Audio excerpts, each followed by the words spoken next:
Okay, ito pong muli ang inyong Pinoy Firearms Instructor at welcome po dito sa ating munting YouTube channel. At ngayon po ay bago ako bumati at magpasalamat, gusto ko lang munang ipaalaala sa mga bago pa sa ating YouTube channel na huwag po ninyo akong hanapin sa Pilipinas para magpagawa ng baril. Kunin aking serbisyo sapagkat ako po ay 20 years na nagtatrabaho dito sa Kuwait sa Medin Shooting Range bilang isang firearms instructor, gunsmith at consultant. Okay, kung kayo may problema, magtanong lang kayo dito sa ating YouTube channel at ating bibigyan ng katugunan sa abot ng ating malit na kaalaman. Ang isa pa po ay huwag kayong magtanong sa Messenger. Hindi po ako magtuturo sa Messenger sapagkat hindi ako gagawa ng video para lamang sa isang tao. Sa YouTube po lahat ay makikinabang. Okay, so sa YouTube lang kayo magtanong. At bago ako bumati at magpasalamat sa inyo ay gusto ko lang munang basahin ang katanungan ni Juda or Jude Randasan. Ang sabi niya, magandang araw po sa inyo, Idol Elmer. Paano malaman kung lusbor ng baril ng isang baril? I have a Glock 19 Generation 3 Tatak Austria GmbH with a shiny stainless steel barrel. I loaded 9mm synthetic 124 grain federal ammunition at ipinutok ko sa lupa na dinaadaanan ng tao, so medyo matigas. Niretrieve hinukay ko ang nakabaong bullet slug na bumuang lamang ng 3 to 5 inches. Walang bakas ng rippling ang slug. Lusbor na ba ang baril? Salamat po sa pagsagot ninyo ng mga katanungan. Mabuhay kayo, Idol Juda or Jude Randasan Jr. Okay, so tinatanong niya kung lusbor na yung kanyang baril dahil ipinutok niya sa lupa at niretrieve niya yung slug, walang nakitang bakas ng rippling.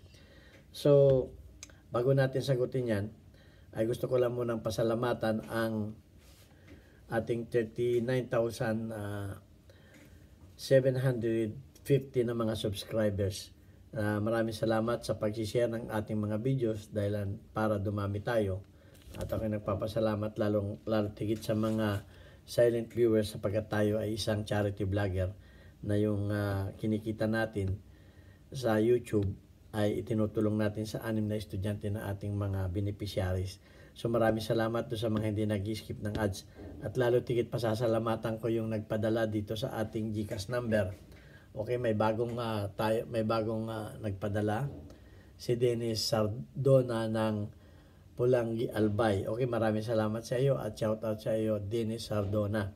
Gayon din special thanks, nabasa ko kanina na nagpakulay o nagpadala sa ating premier palagi naman nagpapadala ito, si Jubil Platon o Boy Umay ng Riyadh, Saudi Arabia. Okay, maraming salamat sa inyong mga tulong. Nakakatulong yan ng malaki sa ating mga beneficiaries. Ayan, at sana marami pang tumulong. Hindi naman tayo tumitingin sa laki ng halaga. Ang importante, tayo ay marami at kahit maliit ang ating tinutulong, kung marami naman tayo, ay malaki na tutulungan yan. Ako po ay wala nang pinapag-aral na anak. At maganda naman ang kita ko dito sa aming kumpanya. Kaya matagal na akong tumutulong sa mga bata na anak ng mga single parent. Okay, ayan. At sa katanungan ni Jude Randasan Jr., unang-una, malalaman natin kung lusbor na ang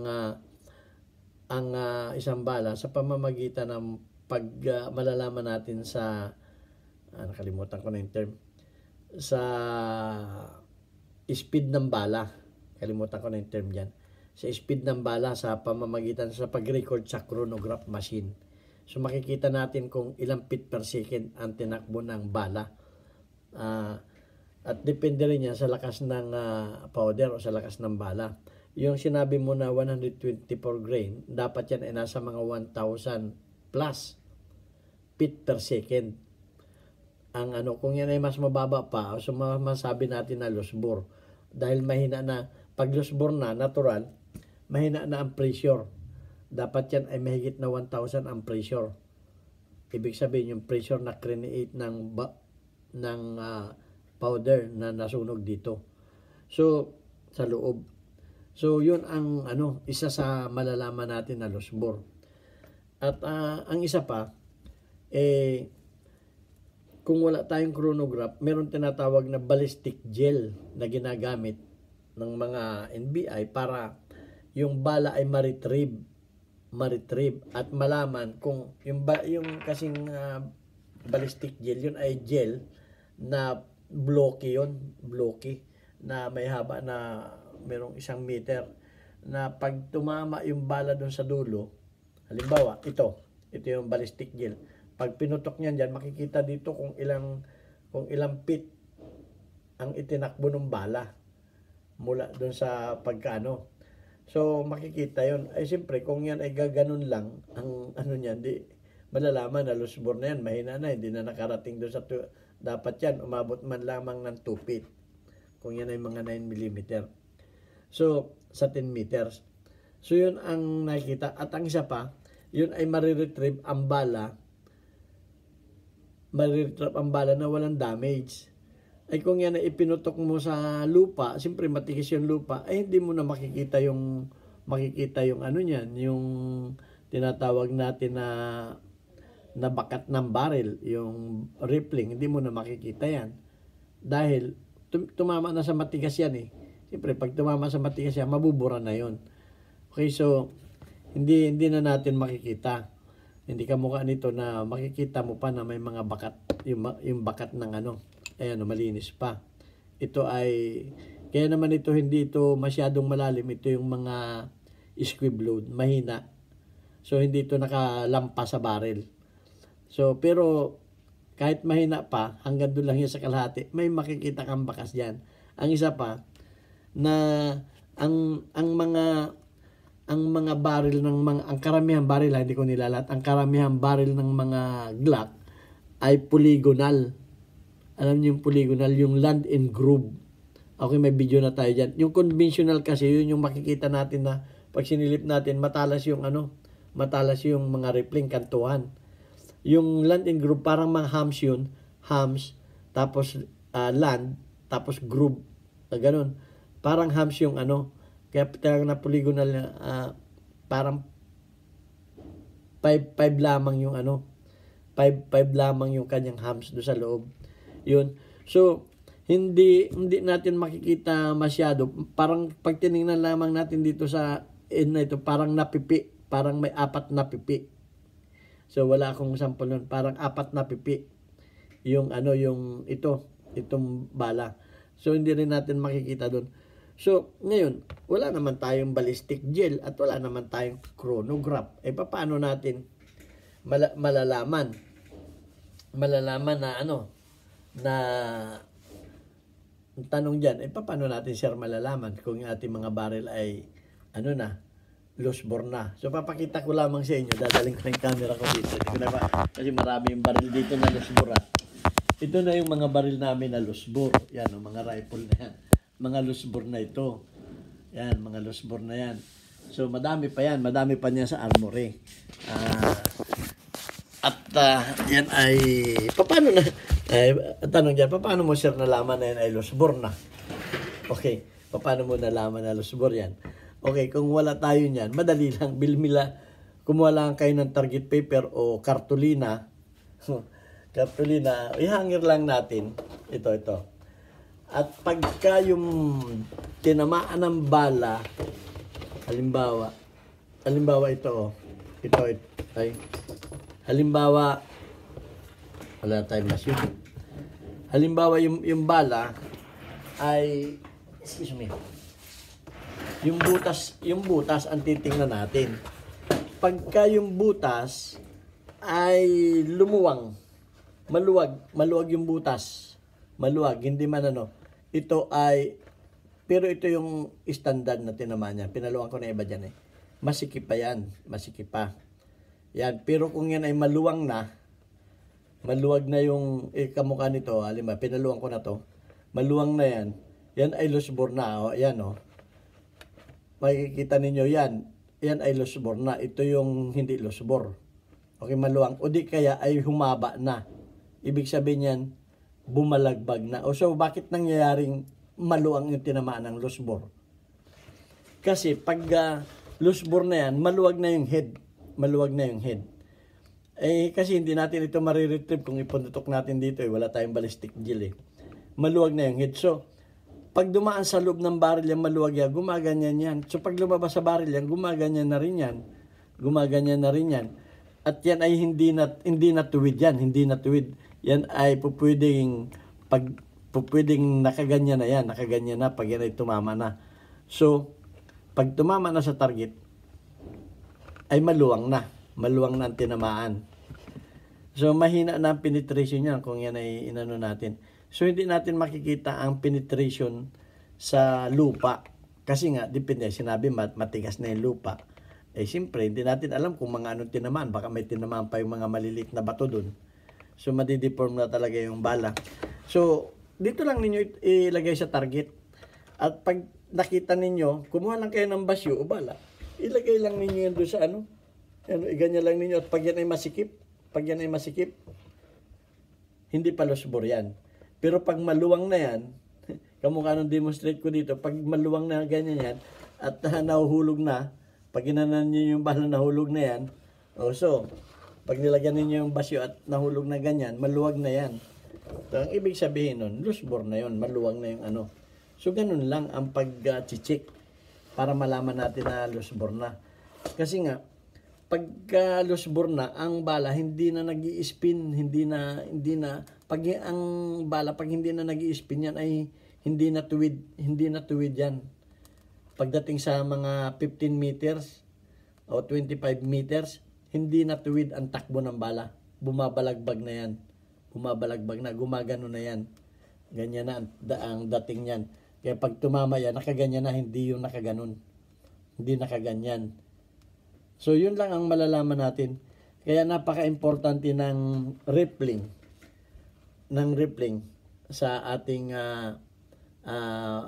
mga baril para malalaman yung lakas ng impact, lakas ng dating ng bala, ng speed. Doon natin malalaman yan. Dahil kung yan ay loose bore na, mahina na, hindi na aabot ng 1,000 PSI yung nakikreate na nasunog na burn sa loob ng baril. Wala nang pressure itong loob na to. Wala nang pressure, mahina na. At kung tayo ay sanay sa lakas ng putok ng baril, kahit ano, alam ko na ang putok eh. Pag pumutok, alam ko na ang loose bore eh. Alam ko na. Hindi man matinis, parang malagong na. Boom. Hindi na matinis ang putok, hindi na masakit sa tenga. Okay, so ganun ang mga kung expert ka na sa pandinig mo, alam mo na. Pagka may pumuputok, alam mo, ay loose bore na yun. Medyo loose bore na. Yun. Hindi po natin makikita yan kung ipinutok natin sa lupa o tumama ito sa hindi po natin makikita yan doon. Maliban na tayo ay may chronograph at meron tayong ballistic gel. Kung wala tayong chronograph at ballistic gel, dito lang natin malalaman na natin sa target paper. Ilagay natin iputok natin sa 10 meters at sa 25 meters ang mga pistol. Okay? Pag yun ay pumasa sa 10 meters, sa 25 meters, malalaman na natin yan. Okay? Kung kayo duda pa, pinutok ninyo ng 10 meters, ay iputok pa ninyo ng 25 meters at tingnan ninyo ang tama sa ang tama sa target paper. Actually, meron akong video niyan. May video na ako niyan. At may video na rin ako nung polygonal BS conventional at polygonal land and groove na barrel. Panoorin din ninyo yan kung alin ang mas accurate. Okay, may videos na rin ako niyan. So actually, magaganda yung topic na yan. Kaya ako inano yan. At kung nagdududa kayo sa inyong mga baril, ganun lang gawin ninyo. Kung yan ay kung wala kayong ballistic gel at wala kayong chronograph machine. So ganun lang. Sana nakapulutan ninyo ng kaunting kaalaman yung aking videos. At wag ninyong iputok sa tubig para ma-retrieve yung kasi ang tubig minsan ay nag-re-ricochet, nakaka-aksidente minsan. So ang tama talaga diyan na ginagamit ng para ma-retrieve yung bala ay ballistic gel. Okay, so kung may makukuha naman kayong ballistic gel, ay di makikita, mas maganda makikita ninyong ganito yung yung malaki yung ballistic gel, mga ganyan kahaba yun, no. Ang malaki din yung puputok ninyo dito. Makikita ninyo yung trajectory diyan kung tuwid. Makikita ninyo yung trajectory kung tumaas o makikita ninyo kung bumaba o tumaas yung bala. Makikita ninyo at masusukat ninyo kung hanggang saan yung travel ng bala ninyo. O kung panoorin ninyo sa may YouTube niyan, makikita rin niyo sa YouTube. Inaano ko sa inyo na mag-research din kayo. Manood din kayo ng ibang YouTube. So ayun. At sana napulutan ninyo ito ng aral, itong inyong Pinoy Firearms Instructor. At kung may mga nalalaman pa kayo, nasabi ko naman ako'y tumatanggap ng mga ibang kaalaman. Hindi po pare-pareho ang ating kaalaman. Ibang aking experience, ibang aking field, iba rin ang sa inyo. Okay, so kung meron kayong ibang alam na malaman pa, i-comment ninyo para pakinabangan ng ating Hindi ko sinasabi na yung akin lamang ang tama. Pag may tama na comment, inaano ko yan. Sinasama ko yan sa aking mga videos. At hindi tayo yung nag-aastang magaling. Actually, may mas magagaling pa dyan sa atin. So, may nagsabi pa nga sa akin na ako'y bubo eh. Mas magaling sa akin yun. Takin ako bubo. Okay. Hindi, walang problema sa akin yan. Pero yun lang ang aking kaalaman. Ang abot na aking kaalaman. So, God bless us at sana magsama-sama tayo para matuto rin yung ating mga kababayan. Okay, thank you very much.